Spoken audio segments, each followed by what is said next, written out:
It should be necessary to his plans. Returning to Paddington in this, he handed the ticket to the porter, who got the trunk out of the cloakroom and wedged it securely at the back of the car. Anthony drove off. His objective now was out of London, through Notting Hill, Shepherd's Bush, down Goldhawk Road, through Brentford and Hounslow till he came to the long stretch of road midway between Hounslow and Staines. It was a well-frequented road, with motors passing continuously. No footmarks or remarks were likely to show. Anthony stopped the car at a certain spot. Getting down, he first obscured the number plate with mud. Then, waiting until he heard no car coming in either direction, he opened the trunk, heaved out Giuseppe's body, and laid it neatly down by the side of the road, on the inside of a curve, so that the headlights of passing motors would not strike on it. Then he entered the car again and drove away. The whole business had occupied exactly 1 minute and a half. He made a detour to the right, returning to London by way of Burnham Beeches. There again he halted the car, and choosing a giant of the forest he deliberately climbed the huge tree. It was something of a feat, even for Anthony. To one of the topmost branches he affixed a small brown paper parcel, concealing it in a little niche close to the bowl. "A very clever way of disposing of the pistol," said Anthony to himself with same approval. "Everybody hunts about on the ground, and drags pawns. But there are very few people in England who could climb that tree." Next, back to London and Paddington Station. Here he left the trunk, at the other cloakroom this time, the one on the arrival side. He thought longingly of such things as good rump steaks, juicy chops, and large masses of fried potatoes. But he shook his head ruefully, glancing at his wristwatch. He fed the Morris with a fresh supply of petrol, and then took the road once more. North this time. It was just alter 11:30 that he brought the car to rest in the road adjoining the Park of Chimneys. Jumping out he scaled the wall easily enough, and set out toward the house. It took him longer than he thought, and presently he broke into a run. A great grey mass loomed up out of the darkness, the venerable pile of chimneys. In the distance a stable clock chimed the 3/4. 11:45, the time mentioned on the scrap of paper. Anthony was on the terrace now, looking up at the house. Everything seemed dark and quiet. "They go to bed early, these politicians," he murmured to himself. And suddenly a sound smote upon his ears, the sound of a shot. Anthony spun round quickly. The sound had come from within the house, he was sure of that. He waited a minute, but everything was still as death. Finally he went up to one of the long French windows from where he judged the sound that had startled him had come. He tried the handle. It was locked. He tried some of the other windows, listening intently all the while. But the silence remained unbroken. In the end he told himself that he must have imagined the sound, or perhaps mistaken a stray shot coming from a poacher in the woods. He turned and retraced his steps across the park, vaguely dissatisfied and uneasy. He looked back at the house, and whilst he looked a light sprang up in one of the windows on the first floor. In another minute it went out again, and the whole place was in darkness once more. Chapter X Chimneys. Inspector Batchworthy in his office. Time, 8:30 a.m. A tall portly man, Inspector Batchworthy, with a heavy regulation tread. Inclined to breathe hard in moments of professional strain. In attendance Constable Johnson, very new to the force, with a downy unfledged look about him, like a human chicken. The telephone on the table rang sharply, and the inspector took it up with his usual portentous gravity of action. "Yes. Police Station Market Basing. Inspector Batchworthy speaking. Matt." Slight alteration in the inspector's manner. As he is greater than Johnson, so others are greater than Inspector Batchworthy. "Speaking, my lord." "I beg your pardon, my lord? I didn't quite hear what you said." Long pause, during which the inspector listens, quite a variety of expressions passing over his usually impassive countenance. Finally he lays down the receiver, after a brief "At once, my lord." He turned to Johnson, seeming visibly swelled with importance. "From his lordship, at Chimneys, murder." "Murder," echoed Johnson, suitably impressed. "Murder it is," said the inspector, with great satisfaction. "Hi, there's never been a murder here, not that I've ever heard of, except the time that Tom Pearce shot his sweetheart. And that, in a manner of speaking, wasn't murder at all, but drink," said the inspector, deprecatingly. "He weren't hanged for it," agreed Johnson gloomily. "But this is the real thing, is it, sir?" "It is, Johnson. One of his lordship's guests, a foreign gentleman, discovered shot. Open window, and footprints outside." "I'm sorry it were a foreigner," said Johnson, with some regret. It made the murder seem less real. Foreigners, Johnson felt, were liable to be shot. "His lordship's in a rare taking," continued the inspector. "We'll get hold of Dr. Cartwright and take him up with us right away. I hope to goodness no one will get messing with those footprints." Batchworthy was in a seventh heaven. A murder at Chimneys. Inspector Batchworthy in charge of the case. The police have a clue. Sensational arrest. Promotion and kudos for the aforementioned inspector. "That is," said Inspector Batchworthy to himself, "if Scotland Yard doesn't come butting in." The thought damped him momentarily. It seemed so extremely likely to happen under the circumstances. They stopped at Dr. Cartwright's, and the doctor, who was a comparatively young man, displayed a keen interest. His attitude was almost exactly that of Johnson. Hi, bless my soul," he exclaimed. "We haven't had a murder here since the time of Tom Pearce." All three of them got into the doctor's little car, and started off briskly for Chimneys. As they passed the local inn, the Jolly Cricketers, the doctor noticed a man standing in the doorway. "Stranger," he remarked. "Rather a nice-looking fellow. Wonder how long he's been here, and what he's doing staying at the Cricketers. I haven't seen him about at all. He must have arrived last night." "He didn't come by train," said Johnson. Johnson's brother was the local railway porter, and Johnson was therefore always well up in arrivals and departure. "Ivanhoe was there for Chimneys yesterday?" asked the inspector. "Lady Eileen, she come down by the 3:40, and two gentlemen with her, an American gent and a young army chap, neither of them with valets.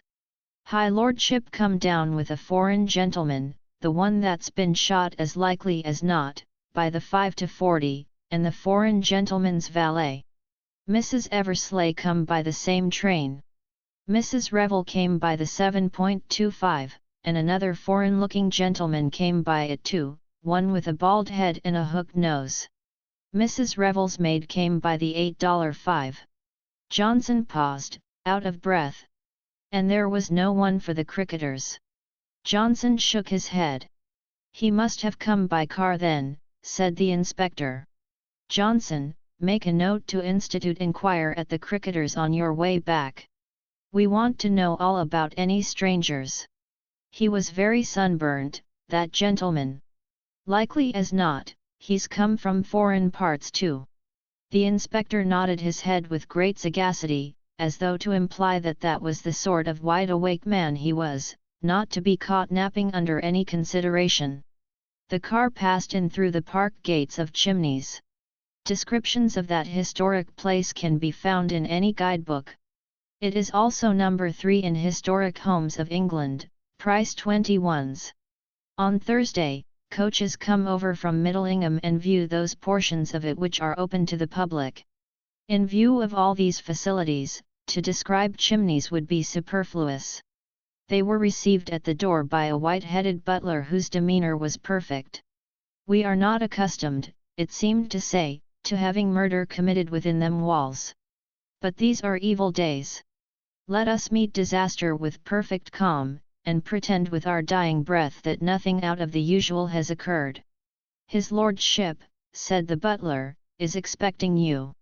This way, if you please. He led them to a small cozy room which was Lord Caterham's refuge from the magnificence elsewhere, and announced them the police, my lord, and Dr. Cartwright. Lord Caterham was pacing up and down in a visibly agitated state. Ha! Inspector, you've turned up at last. I'm thankful for that. How are you, Cartwright? This is the very devil of a business, you know. The very devil of a business. And Lord Caterham, running his hands through his hair in a frenzied fashion until it stood upright in little tufts, looked even less like a peer of the realm than usual. Ivy, here's the body, asked the doctor, in curt business-like fashion. Lord Caterham turned to him as though relieved at being asked a direct question. In the council chamber, just where it was found, I wouldn't have it touched. I believed, that was the correct thing to do. Quite right, my lord, said the inspector approvingly. He produced a notebook and pencil. And who discovered the body? Did you? Good lord, no, said Lord Caterham. You don't think I usually get up at this unearthly hour in the morning, do you? No, a housemaid found it. She screamed a good deal, I believe. I didn't hear her myself. Then they came to me about it, and of course I got up and came down, and there it was, you know. You recognized the body as that of one of your guests. That's right, Inspector. By name. This perfectly simple question seemed to upset Lord Caterham. He opened his mouth once or twice, and then shut it again. Finally he asked feebly, Do you mean, what was his name? Yes, my lord. Well, said Lord Caterham, looking slowly round the room, as though hoping to gain inspiration. His name was, I should say it was, yes, decidedly so, Count Stanislaus. There was something so odd about Lord Caterham's manner that the inspector ceased using his pencil and stared at him instead. But at that moment a diversion occurred which seemed highly welcome to the embarrassed peer. The door opened and a girl came into the room. She was tall, slim, and dark with an attractive boyish face, and a very determined manner. This was Lady Eileen Brent, commonly known as Bundle, Lord Caterham's eldest daughter. She nodded to the others, and addressed her father directly. I've got him, she announced. For a moment the inspector was on the point of starting forward under the impression that the young lady had captured the murderer red-handed, but almost immediately he realized that her meaning was quite different. Lord Caterham uttered a sigh of relief. That's a good job. Vivihat, did he say? He's coming over at once. We are to use the utmost discretion. Her father made a sound of annoyance. That's just the sort of idiotic thing George Lomax would say. However, once he comes, I shall wash my hands of the whole affair. He appeared to cheer up a little at the prospect. And the name of the murdered man was Count Stanislaus, queried the doctor. A lightning glance passed between father and daughter, and then the former said with some dignity, Certainly. I said so just now. I asked because you didn't seem quite sure about it before, explained Cartwright. There was a faint twinkle in his eye, and Lord Caterham looked at him reproachfully. I'll take you to the council chamber, he said more briskly. They followed him, the inspector bringing up the rear, and darting sharp glances all around him as he went, much as though he expected to find a clue in a picture frame, or behind a door. Lord Caterham took a key from his pocket and unlocked a door, flinging it open. They all passed into a big room panelled in oak, with 3 French windows giving on the terrace. There was a long refectory table and a good many oak chests, and some beautiful old chairs. On the walls were various paintings of dead and gone Caterhams and others. Near the left-hand wall, about halfway between the door and the window, a man was lying on his back, his arms flung wide.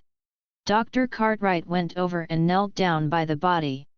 The inspector strode across to the windows, and examined them in turn. The center one was closed, but not fastened. On the steps outside were footprints leading up to the window, and a second set going away again. "Clear enough," said the inspector, with a nod. "But there ought to be footprints on the inside as well. They'd show up plain on this parquet floor." "I think I can explain that," interposed Bundle. "The housemaid had polished half the floor this morning before she saw the body. You see, it was dark when she came in here. She went straight across to the windows, drew the curtains, and began on the floor, and naturally didn't see the body, which is hidden from that side of the room by the table. She didn't see it until she came right on top of it." The inspector nodded. "Well," said Lord Caterham, eager to escape, "I'll leave you here, Inspector. You'll be able to find me if you, want me. But Mr. George Lomax is coming over from Wyvern Abbey shortly, and he'll be able to tell you far more than I could.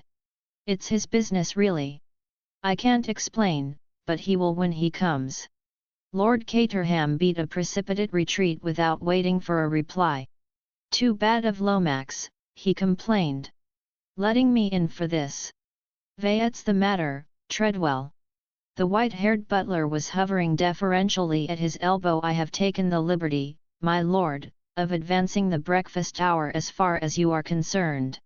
Everything is ready in the dining room."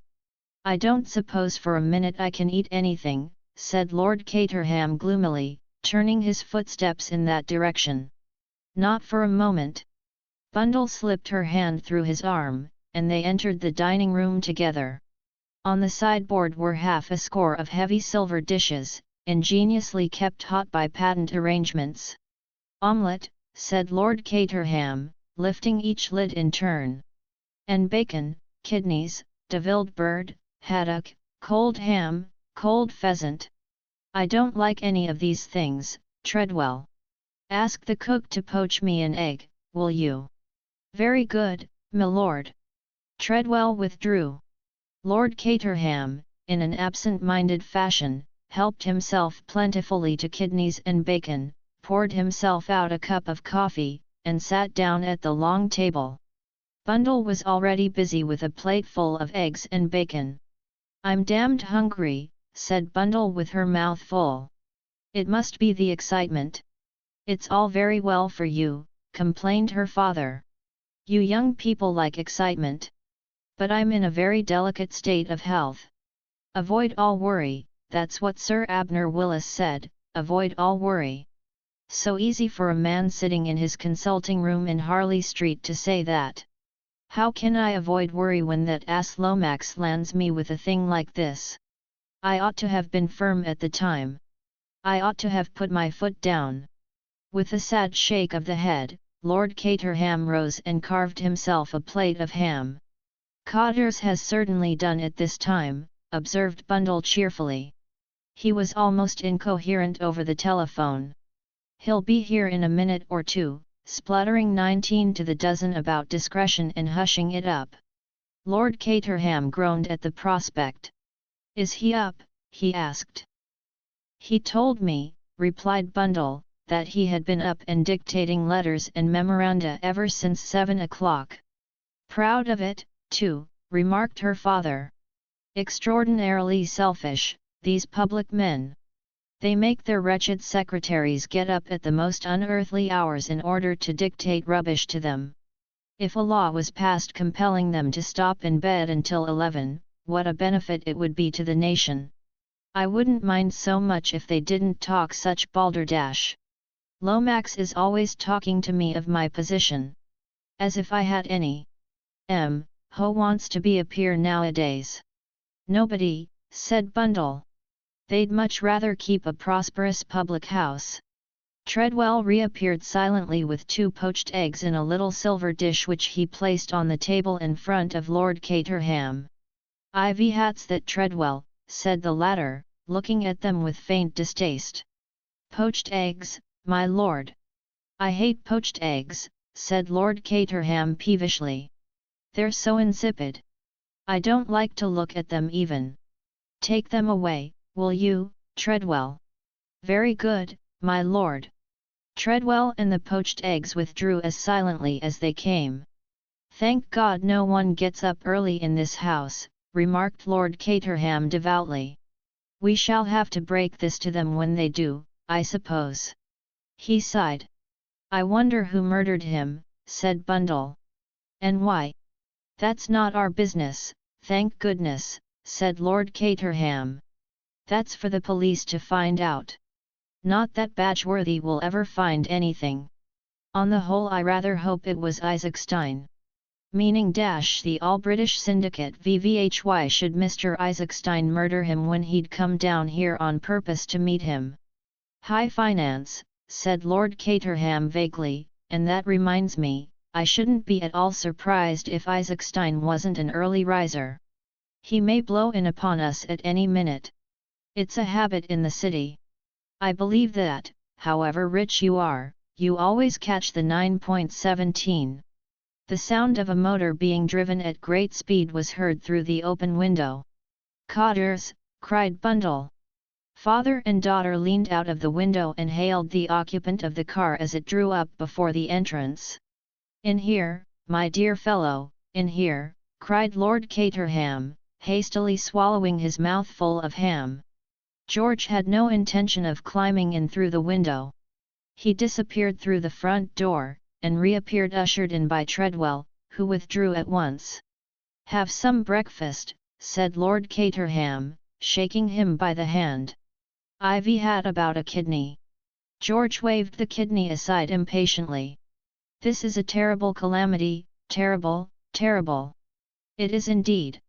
Some haddock. No, no. It must be hushed up, at all costs it must be hushed up. As Bundle had prophesied, George began to splutter. I understand your feelings, said Lord Caterham sympathetically. Try an EAE and bacon, or some haddock. A totally unforeseen contingency, national calamity, concessions jeopardized. Take time, said Lord Caterham. And take some food.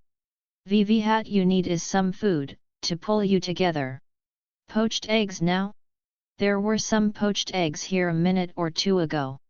I don't want any food, said George. I've had breakfast, and even if I hadn't had any I shouldn't want it. We must think what is to be done. You have told no one as yet. Well, there's Bundle and myself. And the local police. And Cartwright. And all the servants of course. George groaned. Pull yourself together, my dear fellow, said Lord Caterham kindly. I wish you'd have some breakfast. You don't seem to realize that you can't hush up a dead body. It's got to be buried and all that sort of thing. Very unfortunate, but there it is. George became suddenly calm. You are right, Caterham. You have called in the local police, you say? That will not do. We must have battle. Battle, murder, and sudden death, inquired Lord Caterham, with a puzzled face. No, no, you misunderstand me. I referred to Superintendent Battle of Scotland Yard. A man of the utmost discretion. He worked with us in that deplorable business of the party funds. What was that? Asked Lord Caterham, with some interest. But George's eye had fallen upon Bundle, as she sat half in and half out of the window, and he remembered discretion just in time. He rose. We must waste no time. I must send off some wires at once. If you write them out, Bundle will send them through the telephone. George pulled out a fountain pen and began to write with incredible rapidity. He handed first one to Bundle, who read it with a great deal of interest. God! What a name, she remarked. Baron how much? Baron Liloprat. Bundle blinked. I've got it, but it will take some conveying to the post office. George continued to write. Then he handed his labours to Bundle and addressed the master of the house. The best thing that you can do, Caterham. Yes, said Lord Caterham apprehensively. Is to leave everything in my hands. Certainly, said Lord Caterham, with alacrity. "Just what I was thinking myself. You'll find the police and Dr. Cartwright in the council chamber. With the with the body, you know. My dear Lomax, I place Chimneys unreservedly at your disposal. Do anything you like." "Thank you," said George. "If I should want to consult you but Lord Caterham had faded unobtrusively through the farther door. Bundle had observed his retreat with a grim smile. "I'll send of those telegrams at once," she said. "You know your way to the council chamber." "Thank you, Lady Eileen." George hurried from the room. Chapter 11 Superintendent Battle arrives. Apprehensive was Lord Caterham of being consulted by George that he spent the whole morning making a tour of his estate. Only the pangs of hunger drew him homeward. He also reflected that by now the worst would surely be over. He sneaked into the house quietly by a small side door. From there he slipped neatly into his sanctum. He flattered himself that his entrance had not been observed, but there he was mistaken. The watchful Treadwell let nothing escape him. He presented himself at the door. "You'll excuse me, my lord Ivy Hat, is it, Treadwell? Mr. Lomax, my lord, is anxious to see you in the library as soon as you return." By this delicate method Treadwell conveyed that Lord Caterham had not yet returned unless he chose to say so. Lord Caterham sighed, and then rose. "I suppose it will have to be done sooner or later. In the library, yes, my lord." Sighing again, Lord Caterham crossed the wide spaces of his ancestral home, and reached the library door. The door was locked. As he rattled the handle, it was unlocked from inside, opened a little way, and the face of George Lomax appeared, peering out suspiciously. His face changed when he saw who it was. "Ah, Caterham, come in. We were just wondering what had become of you." Murmuring something vague about duties on the estate, repairs for tenants, Lord Caterham sidled in apologetically. There were two other men in the room. One was Colonel Melrose, the chief constable. The other was a squarely built middle-aged man with a face so singularly devoid of expression as to be quite remarkable. "Superintendent Battle arrived half an hour ago," explained George. "He has been round with Inspector Badgeworthy, and seen Dr. Cartwright. He now wants a few facts from us." They all sat down, after Lord Caterham had greeted Melrose and acknowledged his introduction to Superintendent Battle. "I need hardly tell you, Battle," said George, "that this is a case in which we must use the utmost discretion." The superintendent nodded in an off-round manner that rather took Lord Caterham's fancy. "That will be all right, Mr. Lomax. But no concealments from us.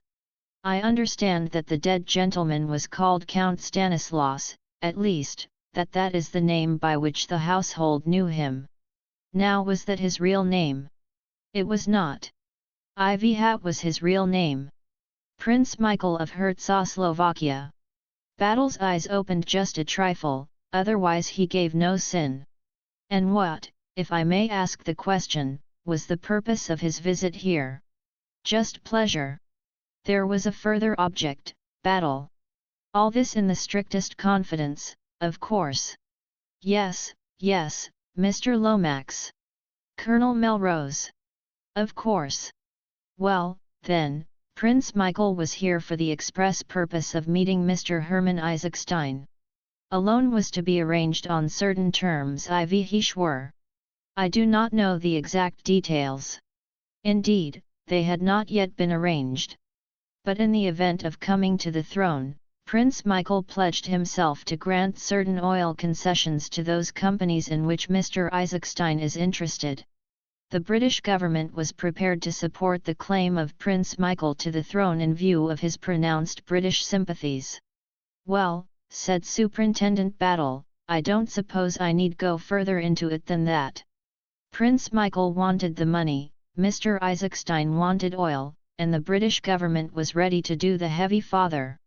Just one question. Was anyone else after those concessions?" I believe an American group of financiers had made overtures to His Highness. And been turned down, But George refused to be drawn.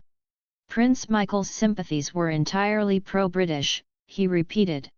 Superintendent Battle did not press the point. Lord Caterham, I understand that this is what occurred yesterday. You met Prince Michael in town and journeyed down here in company with him. The prince was accompanied by his valet, a Herzegovslovakian named Boris Ankukov, but his equerry, Captain Andrassy, remained in town. The prince, on arriving, declared himself greatly fatigued, and retired to the apartments set aside for him.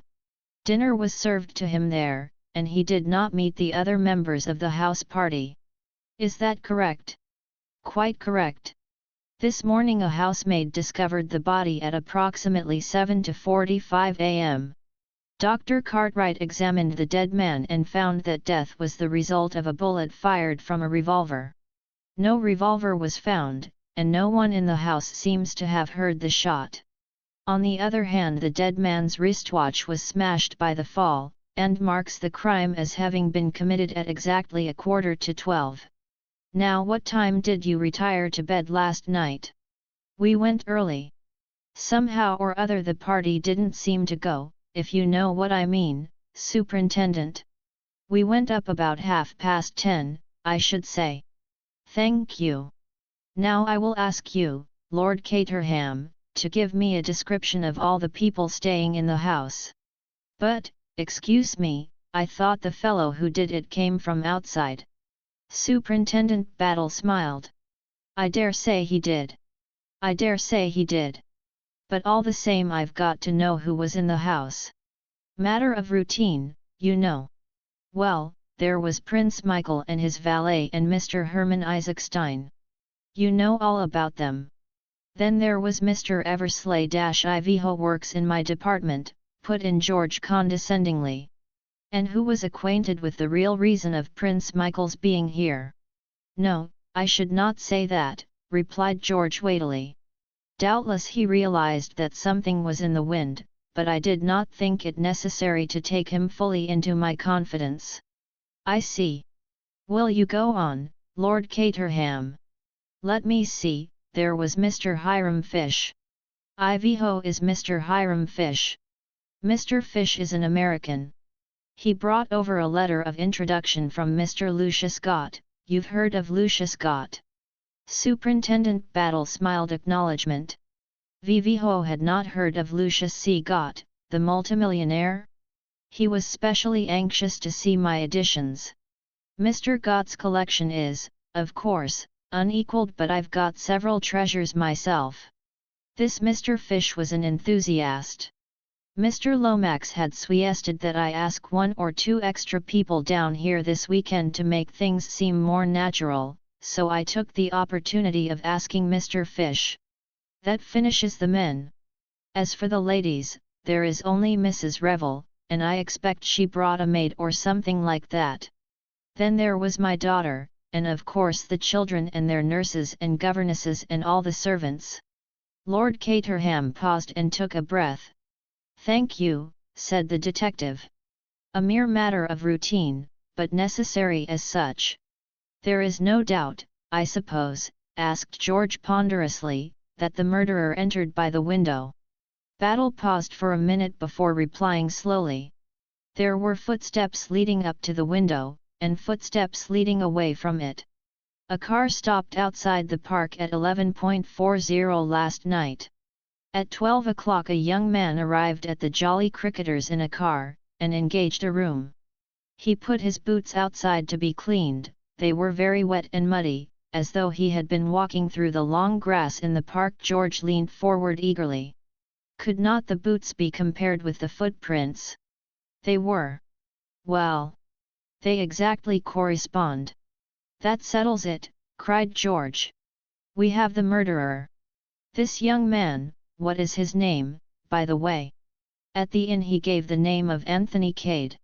This Anthony Cade must be pursued at once, and arrested. You won't need to pursue him, said Battle. Why? Because he's still there. What? Curious, isn't it? Colonel Melrose eyed him keenly. Ivy hat's in your mind, Battle? Out with it. I just say it's curious, that's all. Here's a young man who ought to cut and run, but he doesn't cut and run. He stays here and gives us every facility for comparing footmarks.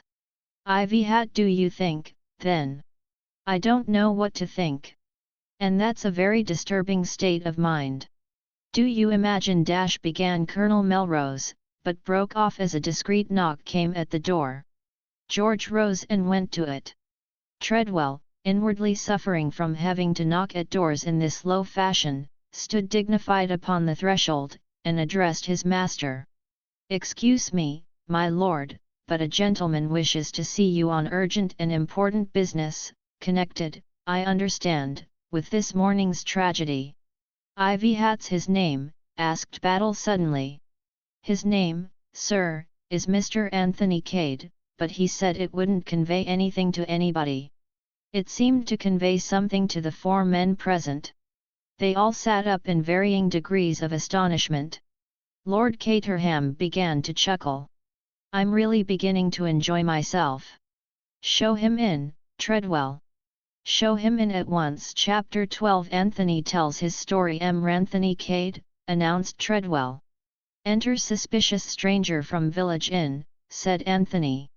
He made his way towards Lord Caterham with a kind of instinct rare in strangers. At the same time he summed up the other three men in his own mind thus: 1. Scotland Yard. 2. Local dignitary, probably chief constable. 3. Harassed gentleman on the verge of apoplexy, possibly connected with the government. "I must apologize," continued Anthony, still addressing Lord Caterham, "for forcing my way in like this, I mean.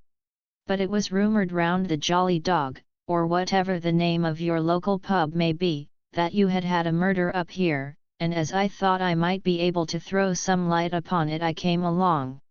For a moment or two, no one spoke.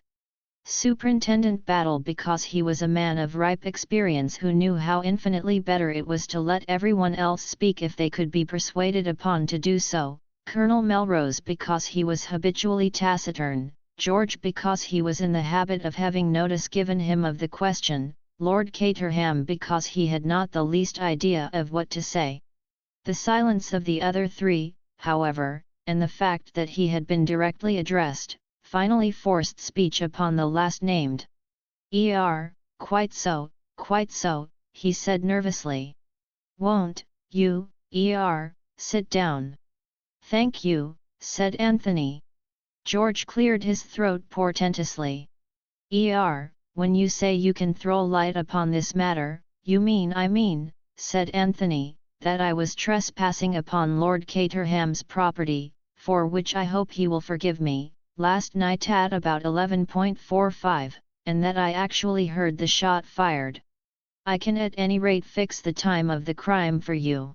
He looked round at the three in turn, his eyes resting longest on Superintendent Battle, the impassivity of whose face he seemed to appreciate. "But I hardly think that that's news to you," he added gently. "Meaning by that, Mr. Cade?" asked Battle. "Just this. I put on shoes when I got up this morning. Later, when I asked for my boots, I couldn't have them. Some nice young constable had called round for them. So I naturally put two and two together, and hurried up here to clear my character if possible." "A very sensible move," said Battle noncommittally. Anthony's eyes twinkled a little. "I appreciate your reticence, Inspector." "It is Inspector, isn't it?" Lord Caterham interposed. He was beginning to take a fancy to Anthony. "Superintendent Battle of Scotland Yard. This is Colonel Melrose, our Chief Constable, and Mr. Lomax." Anthony looked sharply at George. "Mr. George Lomax?" "Yes. I think, Mr. Lomax," said Anthony, "that I had the pleasure of receiving a letter from you yesterday." George stared at him. "I think not," he said coldly. "But he wished that Miss Oscar were here." Miss Oscar wrote all his letters for him, and remembered who they were to and what they were about. A great man like George could not possibly remember all these annoying details. "I think, Mr. Cade," he hinted, "that you were about to give explanation of what you were doing in the ground last night at 11:45. His tone said plainly, "And whatever it may be, we are not likely to believe it." "Yes, Mr. Cade, what were you doing?" said Lord Caterham with lively interest.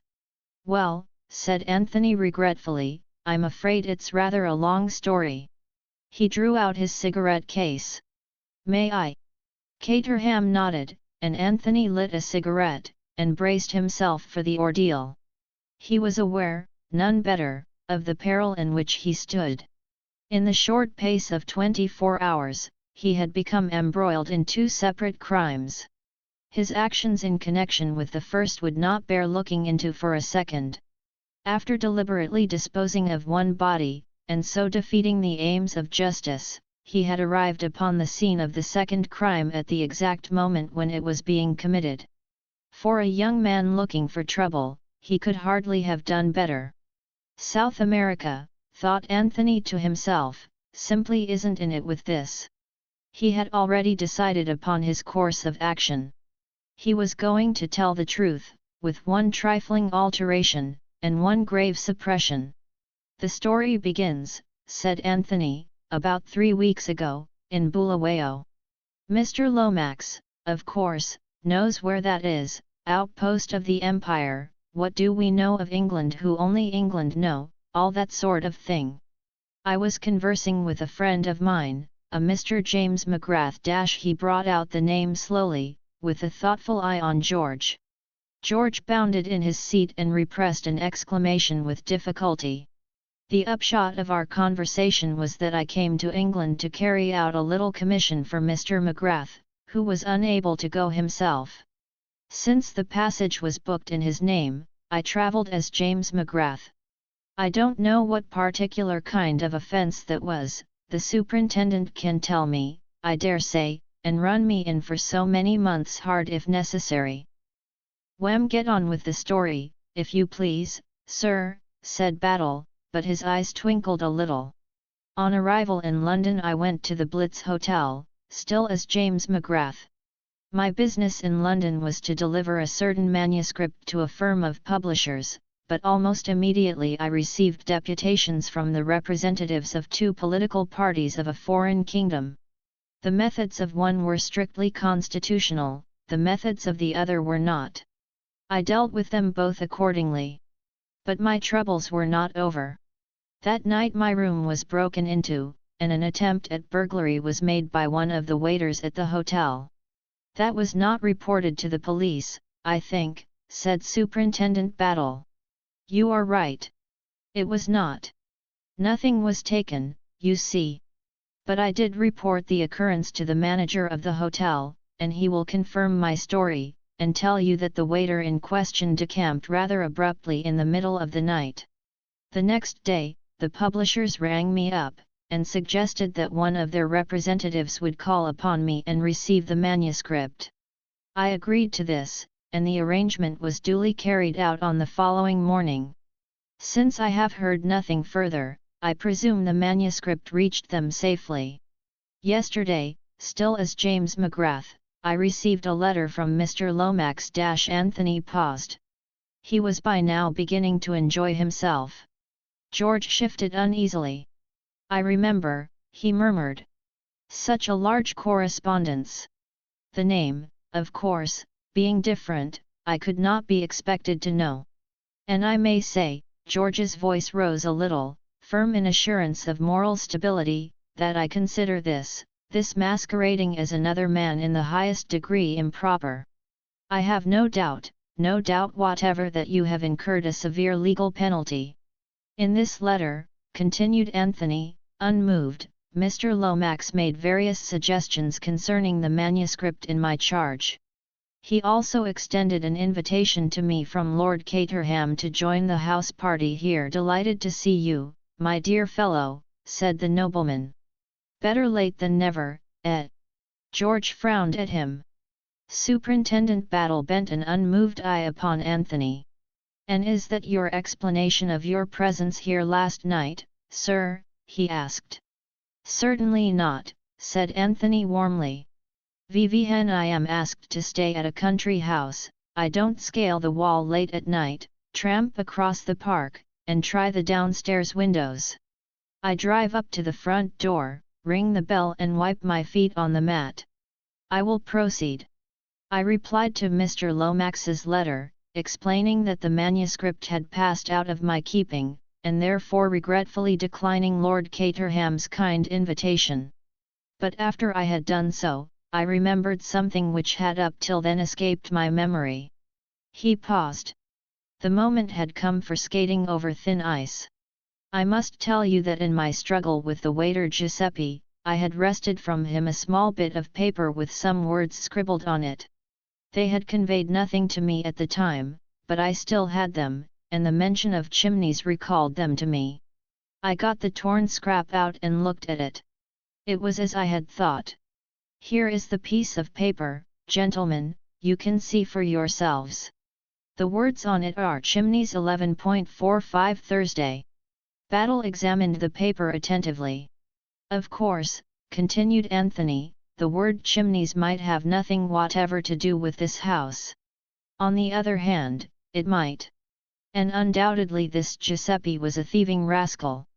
I made up my mind to motor down here last night, satisfy myself that all was as it should be, put up at the inn, and call upon Lord Caterham in the morning and put him on his guard in case some mischief should be intended during the weekend."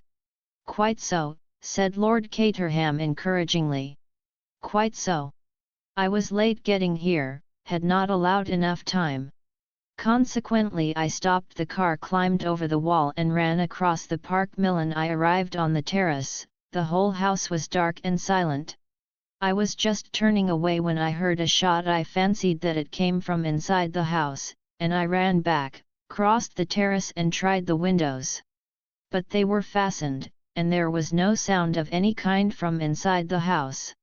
I waited a while, but the whole place was as still as the grave, so I made up my mind that I had made a mistake, and that what I had heard was a stray poacher. Quite natural conclusion to come to under the circumstances, I think." "Quite natural," said Superintendent Battle expressionlessly. "I went on to the inn, put up as I said, and heard the news this morning. I realized, of course, that I was a suspicious character bound to he under the circumstances, and came up here to tell my story, hoping it wasn't going to he handcuffs for one." There was a pause. Colonel Melrose looked sideways at Superintendent Battle. "I think the story seems clear enough," he remarked. "Yes," said Battle. "I don't think we'll be handing out any handcuffs this morning. Any questions, Battle?" "There's one thing I'd like to know. What was this manuscript?" He looked across at George, and the latter replied with a trace of unwillingness, "The memoirs of the late Count Stultitch." "You see you needn't say anything more," said Battle. "I see perfectly." He turned to Anthony. "Do you know who it was that was shot, Mr. Cade?" At the Jolly Dog it was understood to be a Count Stanislaus or some such name. "Tell him," said Battle laconically to George Lomax.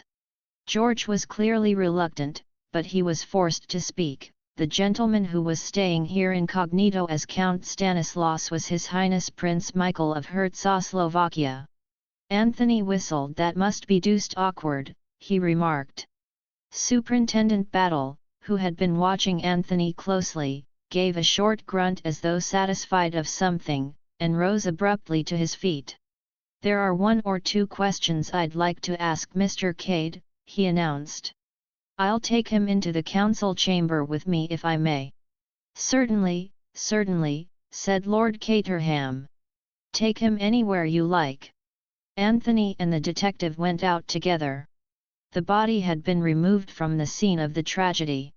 There was a dark stain on the floor where it had lain, but otherwise there was nothing to suggest that a tragedy had ever occurred. The sun poured in through the 3 windows, flooding the room with light, and bringing out the mellow tone of the old paneling.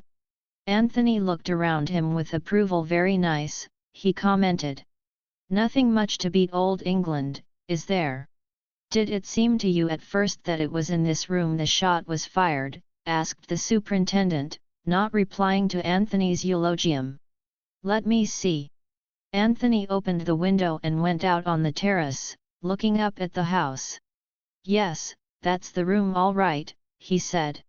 It's built out, and occupies all the corner. If the shot had been fired anywhere else, it would have sounded from the left, but this was from behind me or to the right if anything. That's why I thought of poachers. It's at the extremity of the wing, you see. He stepped back across the threshold, and asked suddenly, as though the idea had just struck him, but why do you ask? You know he was shot here, don't you? Ah, said the superintendent. We never know as much as we'd like to know. But, yes, he was shot here all right. Now you said something about trying the windows, didn't you?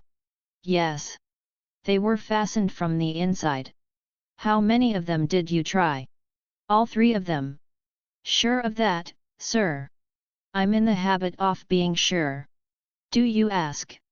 That's a funny thing, said the superintendent. That's a funny thing.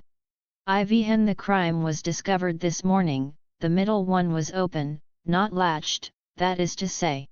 Hugh, said Anthony, sinking down on the window seat, and taking out his cigarette case.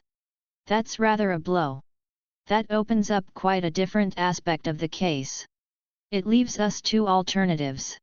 Either he was killed by someone in the house, and that someone unlatched the window after I had gone to make it look like an outside job, incidentally with me as Little Willie, or else, not to mince matters, I'm lying.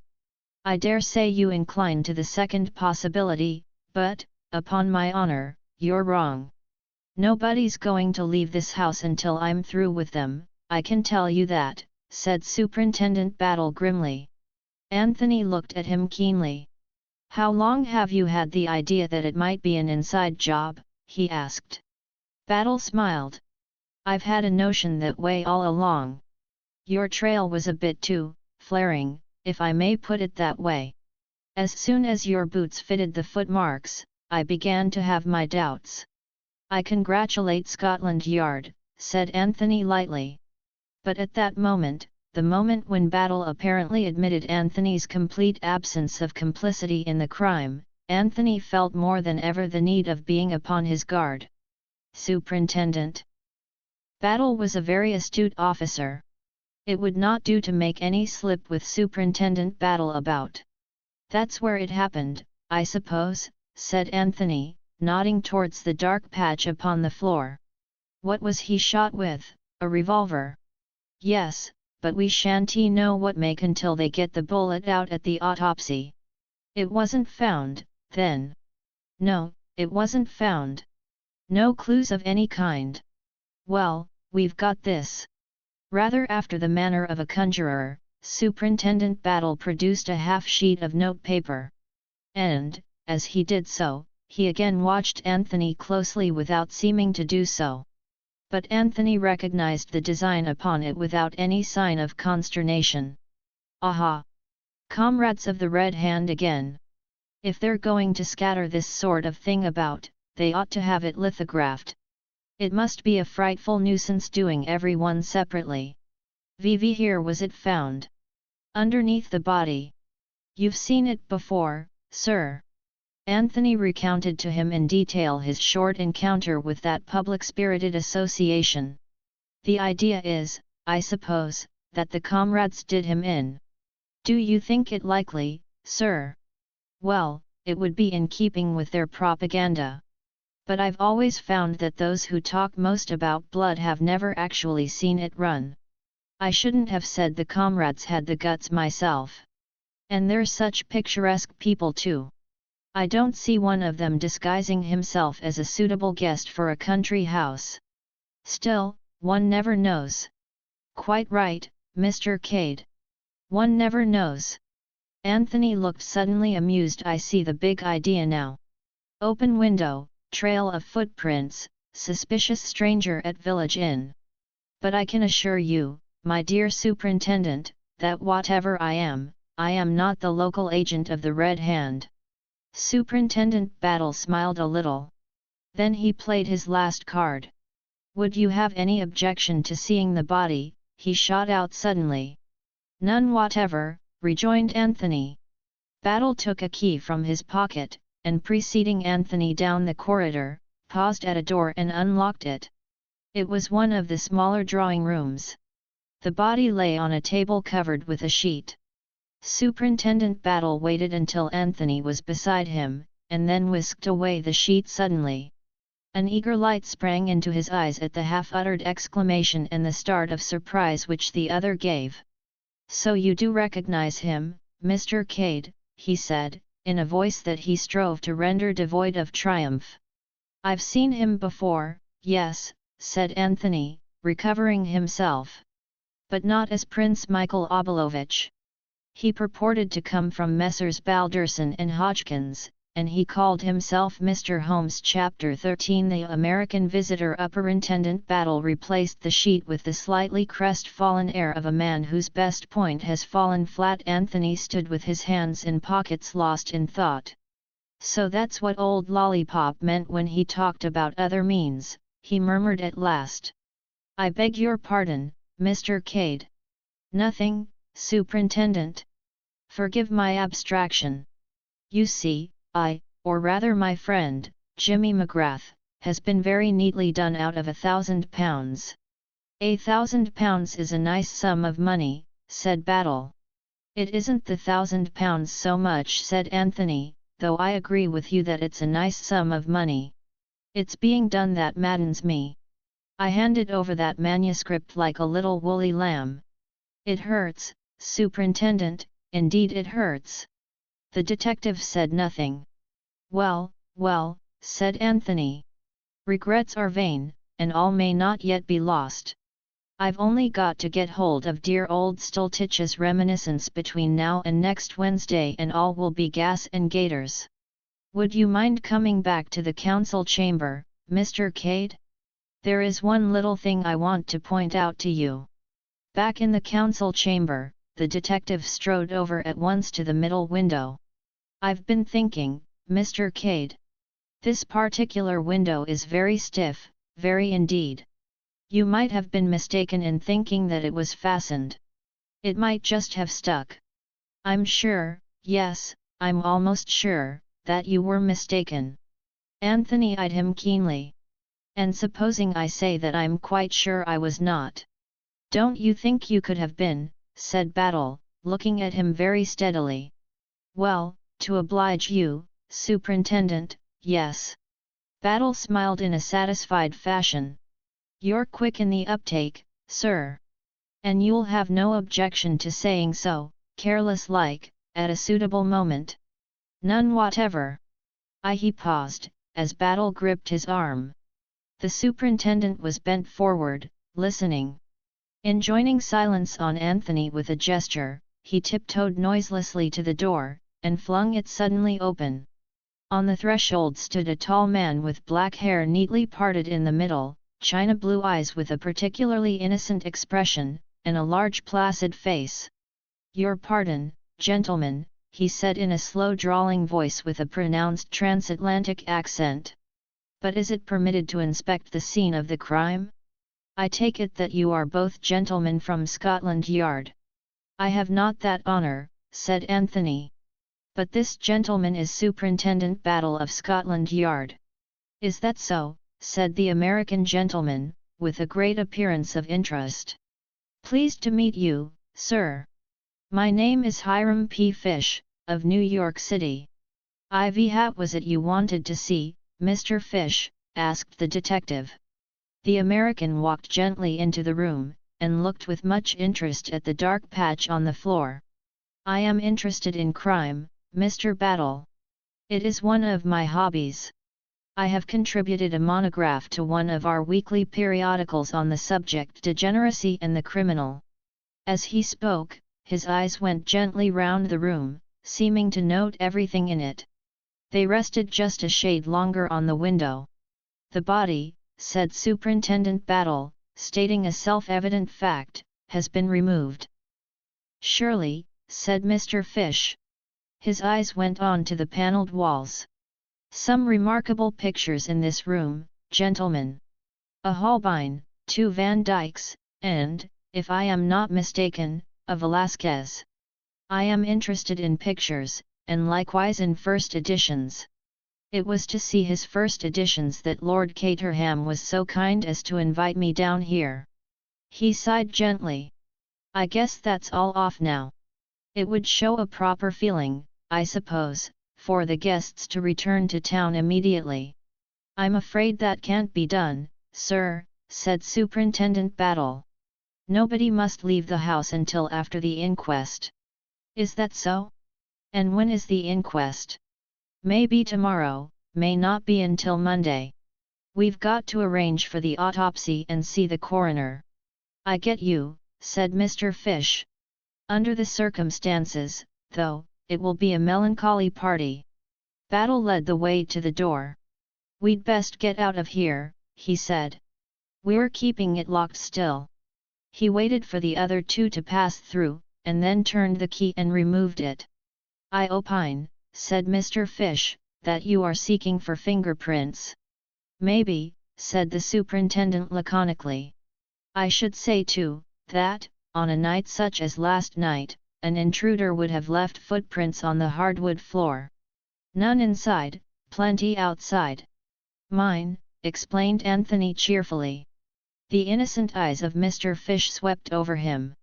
"Young man," he said, "you surprise me." They turned a corner, and came out into the big wide hall, panelled like the council chamber in old oak, and with a wide gallery above it. Two other figures came into sight at the far end. "Aha," said Mr. Fish. Our genial host. This was such a ludicrous description of Lord Caterham that Anthony had to turn his head away to conceal a smile. "And with him," continued the American, "is a lady whose name I did not catch last night. But she is bright, she is very bright." With Lord Caterham was Virginia Revel. Anthony had been anticipating this meeting all along. He had no idea how to act. He must leave it to Virginia. Although he had full confidence in her presence of mind, he had not the slightest idea what line she would take. He was not long left in doubt. "VVHY, it's Mr. Cade," said Virginia. She held out both hands to him. "So you found you could come down after all. My dear Mrs. Revel, I had no idea Mr. Cade was a friend of yours," said Lord Caterham. "He's a very old friend," said Virginia, smiling at Anthony, with a mischievous glint in her eye. "I ran into him in London unexpectedly yesterday, and told him I was coming down here." Anthony was quick to give her her pointer. "I explained to Mrs. Revel," he said, "that I had been forced to refuse your kind invitation, since it had really been extended to quite a different man. And I couldn't very well foist a perfect stranger on you under false pretenses." "Well, well, my dear fellow," said Lord Caterham, "that's all over and done with now. I'll send down to the cricketers for your bag." "It's very kind of you, Lord Caterham, but dash nonsense, of course you must come to Chimneys." "Horrible place, the cricketers, to stay in, I mean." "Of course you must come, Mr. Cade," said Virginia softly. Anthony realized the altered tone of his surroundings. Already Virginia had done much for him. He was no longer an ambiguous stranger. Her position was so assured and unassailable that anyone for whom she vouched was accepted as a matter of course. He thought of the pistol in the tree at Burnham Beeches, and smiled inwardly. "I'll send for your traps," said Lord Caterham to Anthony. "I suppose, in the circumstances, we can't have any shooting." "A pity. But there it is. And I don't know what the devil to do with Isaac Stein. It's all very unfortunate." The depressed peer sighed heavily. "That's settled, then," said Virginia. "You can begin to be useful right away, Mr. Cade, and take me out on the lake. It's very peaceful there and far from crime and all that sort of thing. Isn't it awful for poor Lord Caterham having a murder done in his house? But it's George's fault really. This is George's party, you know. Ah, said Lord Caterham. But I should never have listened to him. He assumed the air of a strong man betrayed by a single weakness. One can't help listening to George, said Virginia. He always holds you so that you can't get away. I'm thinking of patenting a detachable lapel. I wish you would, chuckled her host. I'm glad you're coming to us, Cade. I need support. I appreciate your kindness very much, Lord Caterham, said Anthony. Especially, he added, when I'm such a suspicious character. But my staying here makes it easier for battle. In what way, sir? Asked the superintendent. It won't be so difficult to keep an eye on me, explained Anthony gently. And by the momentary flicker of the superintendent's eyelids he knew that his shot had gone home. Chapter 14 Mainly political and financial. Except for that involuntary twitch of the eyelid, Superintendent Battle's impassivity was unimpaired. If he had been surprised at Virginia's recognition of Anthony, he did not show it. He and Lord Caterham stood together and watched those two go out through the garden door.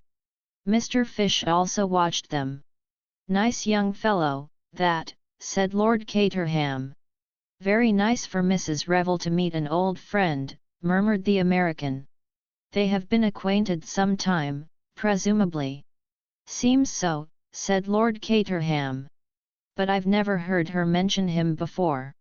Oh, by the way, Battle, Mr. Lomax has been asking for you. He's in the blue morning room.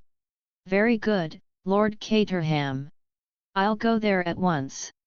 Battle found his way to the blue morning room without difficulty. He was already familiar with the geography of the house. Ah, there you are, Battle, said Lomax. He was striding impatiently up and down the carpet. There was one other person in the room, a big man sitting in a chair by the fireplace. He was dressed in very correct English shooting clothes which nevertheless sat strangely upon him. He had a fat yellow face, and black eyes, as impenetrable as those of a cobra. There was a generous curve to the big nose and power in the square lines of the vast jaw. Come in, Battle, said Lomax irritably. And shut the door behind you. This is Mr. Herman Isaacstein. Battle inclined his head respectfully.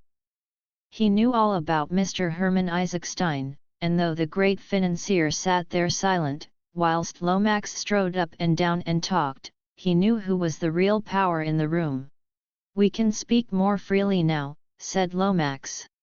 Before Lord Caterham and Colonel Melrose, I was anxious not to say too much. You understand, Battle? These things mustn't get about. Ah, said Battle. But they always do, more's the pity. Just for a second he saw a trace of a smile on the fat yellow face. It disappeared as suddenly as it had come. Now, what do you really think of this young fellow, this Anthony Cade? Continued George. Do you still assume him to be innocent? Battle shrugged his shoulders very slightly. He tells a straight story.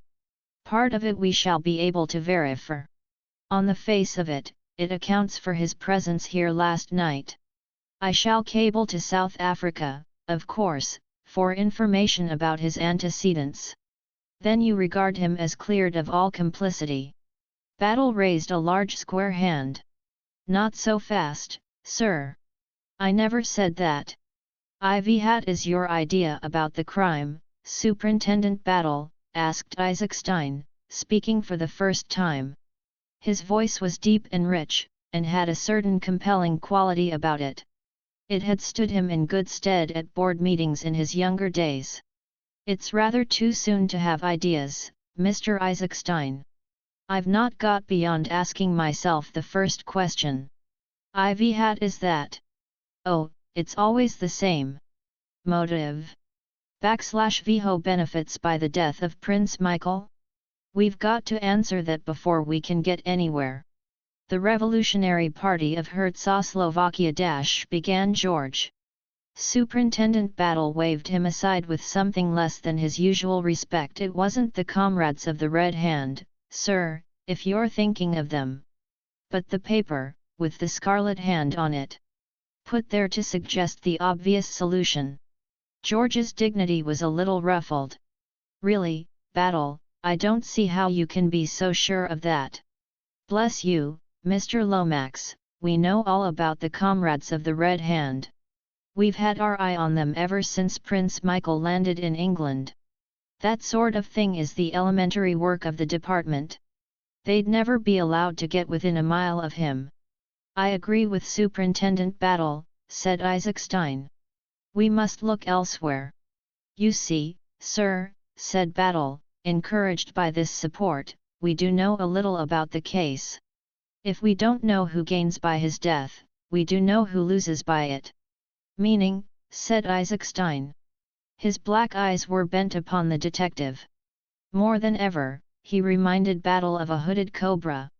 You and Mr. Lomax, not to mention the Loyalist Party of Czechoslovakia. If you'll pardon the expression, sir, you're in the soup. Really, Battle, interposed George, shocked to the core. Go on, Battle, said Isaac Stein. In the soup describes the situation very accurately.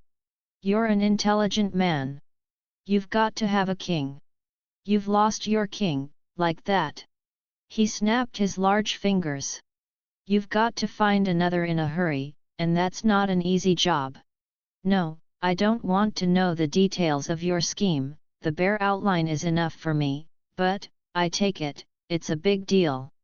Isaac Stein bent his head slowly.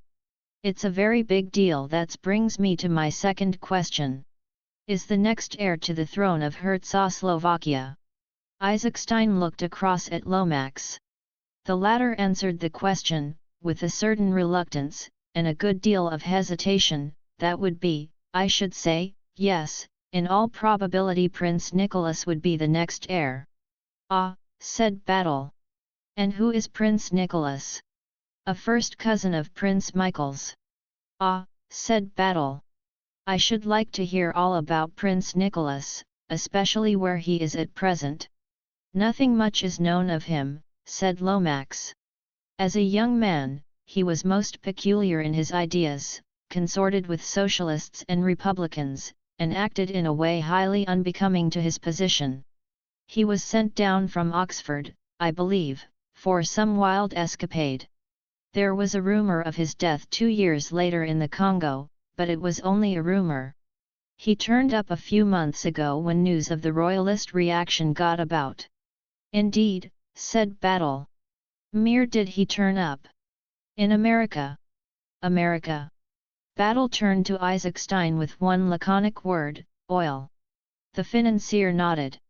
He represented that if the Czechoslovakians chose a king, they would prefer him to Prince Michael as being more in sympathy with modern enlightened ideas, and he drew attention to his early democratic views and his sympathy with republican ideal. In return for financial support, he was prepared to grant concessions to a certain group of American financiers. Superintendent Battle so far forgot his habitual impassivity as to give vent to a prolonged whistle. So that's it, he muttered. In the meantime, the Loyalist Party supported Prince Michael, and you felt sure you'd come out on top. And then this happens. You surely don't think began George. It was a big deal, said Battle. Mr. Isaac Stein says so. And I should say that what he calls a big deal is a big deal. There are always unscrupulous tools to be got hold of, said Isaac Stein quietly. For the moment, Wall Street wins. But they've not done with me yet. Find out who killed Prince Michael, Superintendent Battle, if you want to do your country a service. One thing strikes me as highly suspicious, put in George. 6 High did the equerry, Captain Andrassy, not come down with the prince yesterday? I've inquired into that, said Battle. It's perfectly simple. He stayed in town to make arrangements with a certain lady, on behalf of Prince Michael, for next weekend. The Baron rather frowned on such things, thinking them injudicious at the present stage of affairs, so His Highness had to go about them in a hole-and-corner manner. He was, if I may say so, inclined to be a rather dissipated young man. "I'm afraid so," said George ponderously. "Yes, I'm afraid so. There's one other point we ought to take into account, I think," said Battle, speaking with a certain amount of hesitation.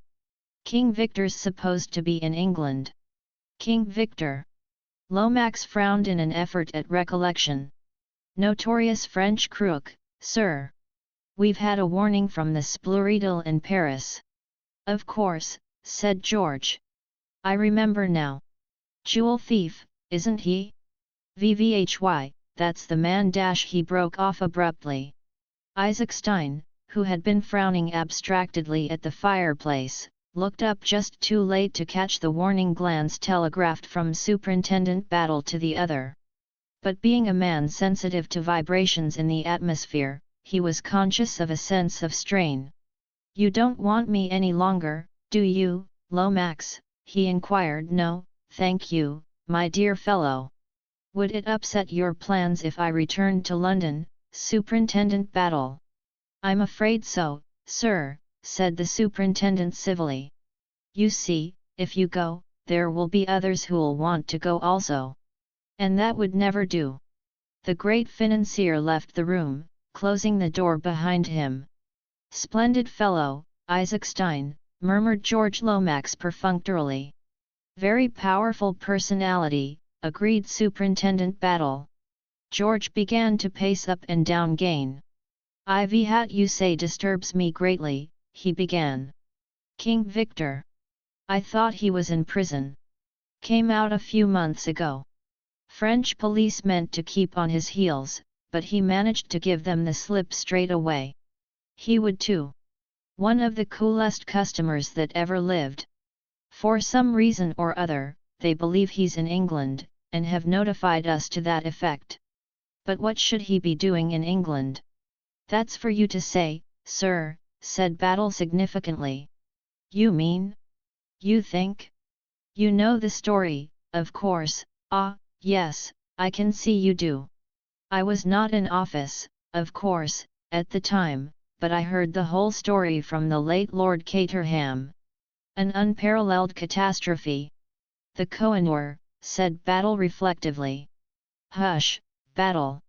George glanced suspiciously round him. "I beg of you, mention no names. Much better not. If you must speak of it, call it the K." The superintendent looked wooden again. "You don't connect King Victor with this crime, do you, Battle?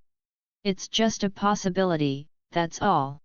If you cast your mind back, sir, you'll remember that there were 4 places where certain royal visitor might have concealed the jewel. Chimneys was one of them. King Victor was arrested in Paris 3 days after the disappearance, if I may call it that, of the K. It was always hoped that he would someday lead us to the jewel. But Chimneys has been ransacked and overhauled a dozen times." "Yes," said Battle sapiently. "But it's never much good looking when you don't know where to look. Only suppose now, that this King Victor came here to look for the thing, was surprised by Prince Michael, and shot him." "It's possible," said George. "A most likely solution of the crime. I wouldn't go as far as that. It's possible, but not much more." High is that?" "Because King Victor has never been known to take a life," said Battle seriously. "Oh, but a man like that, a dangerous criminal " But Battle shook his head in a dissatisfied manner. "Criminals always act true to type, Mr. Lomax. It's surprising. All the same I'd rather like to question the prince's servant. I've left him purposely to the last. We'll have him in here, sir, if you don't mind." George signified his assent. The superintendent rang the bell. Treadwell answered it, and departed with his instructions. He returned shortly accompanied by a tall fair man with high cheekbones, and very deep-set blue eyes, and an impassivity of countenance, which almost rivaled Battle's. Boris Ankukov. Yes. You were valet to Prince Michael. I was His Highness' valet. Yes, the man spoke good English, though with a markedly harsh foreign accent. You know that your master was murdered last night. A deep snarl, like the snarl of a wild beast, was the man's only answer. It alarmed George, who withdrew prudently towards the window. When did you see your master last? His Highness retired to bed at 10:30. I slept, as always, in the anteroom next to him. He must have gone down to the room downstairs by the other door, the door that gave on the corridor. I did not hear him go. It may be that I was drugged. I have been an unfaithful servant, I slept while my master woke. I am accursed. George gazed at him fascinated. You loved your master, said Battle, watching the man closely. Boris' features contracted painfully. He swallowed twice. Then his voice came, harsh with emotion. I say this to you, English policeman, I would have died for him. And since he is dead, and I still live, my eyes shall not know sleep, or my heart rest, until I have avenged him.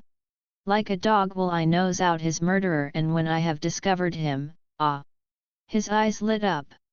Suddenly he drew an immense knife from beneath his coat and brandished it aloft. Not all at once will I kill him, oh no. First I will slit his nose, and cut off his ears and put out his eyes, and then, into his black heart, I will thrust this knife. Swiftly he replaced the knife, and turning, left the room. George Lomax, his eyes always protuberant, but now goiling almost out of his head, stared at the closed door. Purebred Czechoslovakian, of course, he muttered. Most uncivilized people. A race of brigands. Superintendent Battle rose alertly to his feet. Either that man's sincere, he remarked, or he's the best bluffer I've ever seen.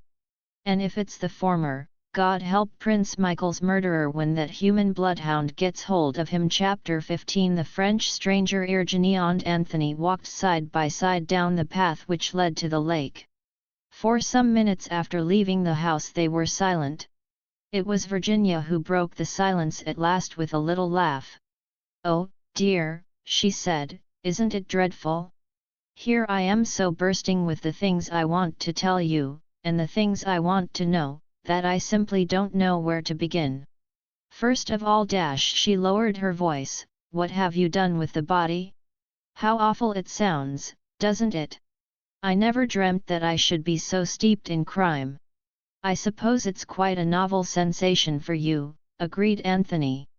But not for you. Well, I've never disposed of a corpse before, certainly. Tell me about it. Briefly and succinctly, Anthony ran over the steps he had taken on the previous night. Virginia listened attentively. I think you were very clever, she said approvingly when he had finished. I can pick up the trunk again when I go back to Paddington. The only difficulty that might arise is if you had to give an account of where you were yesterday evening. I can't see that can arise. The body can't have been found until late last night, or possibly this morning. Otherwise there would have been something about it in this morning's papers. And whatever you may imagine from reading detective stories, doctors aren't such magicians that they can tell you exactly how many hours a man has been dead. The exact time of his death will be pretty vague. An alibi for last night would be far more to the point. I know. Lord Caterham was telling me all about it. But the Scotland Yard man is quite convinced of your innocence now, isn't Anthony did not reply at once. He doesn't look particularly astute, continued Virginia. I don't know about that, said Anthony slowly. I've an impression that there are no flies on Superintendent Battle. He appears to be convinced of my innocence, but I'm not sure. He's stumped at present by my apparent lack of motive. Apparent, cried Virginia. But what possible reason could you have for murdering an unknown foreign count? Anthony darted a sharp glance at her. You were at one time or other in Czechoslovakia, weren't you? He asked. Yes. I was there with my husband, for 2 years, at the embassy. That was just before the assassination of the king and queen. Did you ever run across Prince Michael Obolovich? Michael? Of course I did. Horrid little wretch. He suggested, I remember, that I should marry him morganatically. Did he really? And what did he suggest you should do about your existing husband? Oh, he had a sort of David and Uriah scheme all made out. And how did you respond to this amiable offer? Well, said Virginia, unfortunately one had to be diplomatic. So poor little Michael didn't get it as straight from the shoulder as he might have done. But he retired hurt all the same. All this interest about Michael. Something I'm getting at in my own blundering fashion. I take it that you didn't meet the murdered man. No. To put it like a book, he retired to his own apartments immediately on arrival. And of course you haven't seen the body. Virginia, eyeing him with a good deal of interest, shook her head.